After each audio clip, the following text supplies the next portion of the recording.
The chill in the London air never quite left me, not even in our flat with the heating cranked high. It was a persistent, gnawing dampness that seemed to seep into the very walls, and lately, into me. Genevieve, my Genevieve, always said I was too much of a melancholic at heart, despite my outward calm. 7 years we'd been together, 5 of them living in that cramped but perfectly situated 2-bedroom in Islington, a stone's throw from the tube, close enough to the buzz but tucked away on a quiet street. We had our routines, our cafes, our Saturday morning market trips, our predictable, comfortable, undeniably good life. But comfort, I was learning, could be a slow poison. It lulled you into a sense of security, made you forget the edge, the thrill, the raw, inconvenient parts of being alive. We still loved each other, I knew that. It wasn't a question, not then. It was just quiet. The kind of quiet where you could almost hear the dust motes dancing in the sunlight, where conversations were less about discovery and more about logistics, where touch became habit rather than hunger. I would catch myself looking at her across the dinner table, her brow furrowed in concentration over a report, or her smile gentle as she watched something on her phone, and I'd feel a pang, not of discontent exactly, but of something undefinable, like a forgotten language on the tip of my tongue. The Berlin trip was supposed to be a distraction, a brief escape from the monotony of corporate life. A conference, really, for the digital marketing agency I worked for. 3 days of workshops and networking, followed by a planned extra weekend to explore the city, as my boss put it. Genevieve was meant to come, originally. We'd even looked at Airbnb apartments near Museum Island, dreamed of long walks along the Spree, art galleries, and history. But then her project deadline shifted, a major client went into crisis mode, and suddenly Berlin became a solo venture for me. I remember feeling a flicker of disappointment, quickly followed by a strange, unsettling surge of freedom. The flight was uneventful. Landing in Brandenburg, the crisp German air felt like a slap after London's perpetual gray. Berlin itself was a revelation. It wasn't the picture postcard prettiness of Paris or the ancient grandeur of Rome. Berlin was raw, sprawling, a city stitched together with history and graffiti, buzzing with an electric, almost defiant energy. During the day, it was all business, presentations, stale coffee, forced smiles. My mind was half there, half drifting to the prospect of the weekend. That Friday evening, after the last panel discussion had droned to a close, I decided to truly disconnect. I left the hotel, the sterile conference halls melting away behind me, and wandered. I ended up in Kreuzberg, drawn by the vibrant street art and the hum of conversation spilling from bars and cafes. The smell of doner kebab mingled with something earthier, like damp stone and old stories. I found a small bar, dimly lit, with mismatched furniture and a vinyl player spinning something soulful. It felt authentic, unlike anything I knew in London. I ordered a local beer, a pale lager, and nursed it, watching the eclectic mix of people. That's when I saw her, Lena.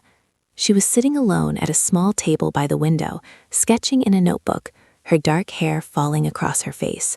She had a subtle, almost imperceptible air of quiet intensity about her, a European elegance that was entirely her own. When she looked up, her eyes, the color of deep amber, met mine for a fleeting second, and a strange current passed between us. I looked away, embarrassed, then found myself looking back. She smiled, a soft, genuine curve of her lips that made her whole face light up. "Lost?" she asked, her English perfectly accented, a little breathy but clear. "Just taking it all in," I replied, surprised by the ease with which the words came. First time in Berlin, really. She gestured to the empty chair opposite her. "Welcome to the chaos, then." I sat down. We talked for hours, about art, about politics, about the peculiar melancholia of modern life. She was an architect, working on a sustainable housing project in the city. Her insights were sharp, her humor dry and quick. She had this way of listening, really listening, her eyes fixed on mine, as if everything I said was the most fascinating thing she'd ever heard. I found myself telling her things I hadn't voiced to anyone, not even Genevieve, about the feeling of being stuck, the quiet desperation that sometimes crept in despite having everything I'd ever thought I wanted. She didn't judge, didn't offer platitudes. She just understood. The beer flowed, the music shifted from jazz to something more upbeat, and the bar filled up. But it felt like we were in our own bubble. The city outside, with its layers of history and constant reinvention, seemed to mirror the feeling of possibility that was blooming between us. There was a lightness to her, a directness that was both refreshing and utterly disarming. She talked about her travels, her dreams of converting an old warehouse into an art space, her complicated relationship with her family. I was captivated. At some point, the conversation wound down, and an unspoken question hung in the air. The bar was closing. "Walk with me?" she asked, her voice a little softer now. We walked through the chilly Berlin night, past brightly lit windows, under the skeletal branches of trees. The air was colder, but I barely noticed. My head was buzzing, not just from the alcohol, but from the sheer intensity of the connection. We talked about nothing and everything, her hand occasionally brushing mine as we navigated a crowded pavement. My guilt, that persistent shadow that had followed me from London, was momentarily muted, replaced by a dizzying sense of exhilaration. We reached her apartment building, a grand old Altbau with high ceilings and a worn elegance. The decision was made without words. We went inside. Her flat was a beautiful mess of books, sketches, plants, and quirky furniture. It smelled of coffee and something vaguely herbal. It felt alive. We had another drink, a whiskey this time, and the conversation became even more intimate, the unspoken desires more tangible. The world outside, the conference, London, Genevieve, they all receded, becoming distant echoes. Her touch was electrifying. It wasn't just physical, it was a connection of minds and spirits, a recognition of something dormant within me that had suddenly roared to life. The moment was impulsive, reckless, undeniably wrong. But in that moment, in that beautiful foreign apartment, surrounded by the ghosts of her dreams and my own newfound desire, it felt terrifyingly right. The kiss was deep, hungry, a revelation. Every nerve ending in my body screamed to life. We moved to the bedroom, the city lights a blur outside the tall windows. It was passionate, desperate, and utterly complete. The morning after, the Berlin sun streamed through the gaps in the curtains, harsh and unforgiving. The instant I opened my eyes, it hit me, a wave of nauseating dread. Genevieve. Her face flashed before my eyes, her kind smile, the trust in her gaze. My heart plummeted, a lead weight in my chest. What had I done?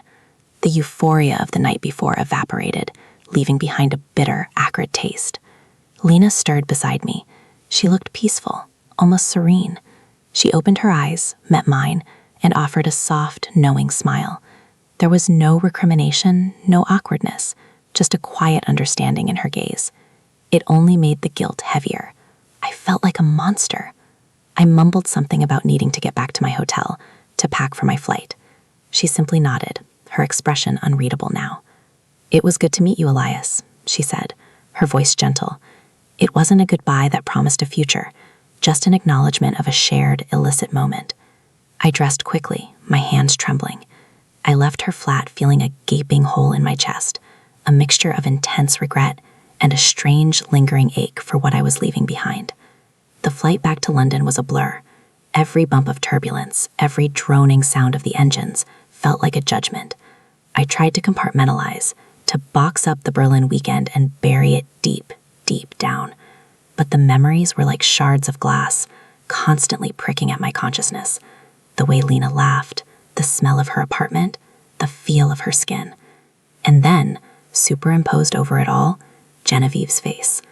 She met me at the door of our flat, her arms open, her smile warm and genuine. "Missed you," she whispered, her lips brushing mine. Her kiss felt unfamiliar, almost alien. It tasted of home, of safety, of everything I had betrayed. I hugged her back, tighter than usual, trying to squeeze out the insidious guilt, to merge back into the fabric of our life. But it was no use. The fabric was torn, irreparable. The days that followed were a torment. I tried to act normal, to slip back into our routine, I listened to her stories about her work crisis, made dinner, watched films with her on the sofa, but every word felt like a lie, every touch a deception. I became distant, moody. I'd snap at her over trivial things, then instantly regret it, trying to overcompensate with sudden bursts of affection that felt forced, hollow. My appetite vanished. Sleep became a battleground, haunted by dreams of Lena, of Berlin, of a life I'd glimpsed for a fleeting moment and then irrevocably ruined. Genevieve noticed, of course. She wasn't stupid. She started asking questions, gentle at first. Is work stressing you out? Did something happen in Berlin? You seem preoccupied. I'd brush her off, mumble something about conference fatigue or a difficult client meeting. Each lie tied another knot of shame around my heart. One evening, about 2 weeks after I'd returned, we were having dinner. It was a Tuesday, a quiet night, the kind of night where we'd usually talk about our day, make plans for the weekend. But the silence stretched, heavy and suffocating. I pushed food around my plate, unable to meet her gaze. "Elias," she began, her voice low, "what is going on with you? You're a million miles away. You're not sleeping. You're not you." I felt a prickle of irritation, an irrational anger that she was pushing, that she was seeing through my carefully constructed facade. "Nothing, Genevieve. I'm just tired. Can we just drop it?" Her fork clattered against her plate. "Drop it? Elias, this isn't just tired. This is weeks. Ever since Berlin. Are you having an affair?" The words hung in the air, sharp, brutal, echoing around our small dining room. My blood ran cold. My heart hammered against my ribs. I stared at her, caught like a rabbit in headlights. The accusation, so direct, so bald, knocked the wind out of me. I wanted to deny it, to scream that it wasn't true, to erase the last 2 weeks, but the words wouldn't come. My silence was my confession. Her eyes, usually so warm and full of life, hardened. A flicker of disbelief, then dawning horror spread across her face. "Oh my God," she whispered, her voice barely audible. "You did, didn't you? In Berlin." She stood up, pushing her chair back with a loud scrape that seemed to tear through the fragile peace of our home. "Who was it? Some colleague from the conference? Someone you met out?" Her voice rose with each question, the pain in it escalating. I finally managed to speak, my voice a strangled croak. "Genevieve, please." "Please what, Elias? Please explain? Please lie some more? Tell me, who was she?" She was crying now, silent tears streaming down her face, her chest heaving. It was the most heartbreaking sight I had ever witnessed. The dam broke. The guilt, the fear, the suffocating weight of the secret burst forth. I told her everything, not as an excuse, but as a desperate, messy outpouring of truth. About Lena, about the bar, the conversation, the connection, the fleeting, intoxicating sense of being seen, truly seen, for the first time in what felt like forever. I didn't try to mitigate it, didn't try to sugarcoat the betrayal. I laid it all bare, the ugly, painful truth of my weakness, my recklessness, my monumental mistake. Her face crumbled. She didn't scream, didn't rage. Her reaction was far worse. It was a profound, guttural sob that tore through me, a sound of utter devastation. She sank back into her chair, covering her face with her hands, her body shaking uncontrollably. 7 years, Elias, she choked out between sobs. 7 years? For a weekend fling in Berlin. The words cut me deeper than any knife. It wasn't a fling, not to me.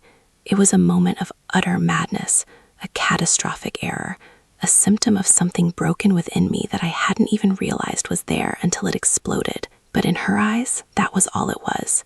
And she was right. The hours that followed were a blur of raw emotion. Her anger finally surfaced, cold and cutting. Her pain was a physical presence in the room, suffocating us both. She asked me to leave. There was no discussion, no plea for forgiveness from her side, no possibility of repair. The trust, the very foundation of our life together, had been shattered into a million irreparable pieces. I packed a bag, my hands moving mechanically. Each item I put in, each familiar object in our flat, felt heavy with the weight of my betrayal.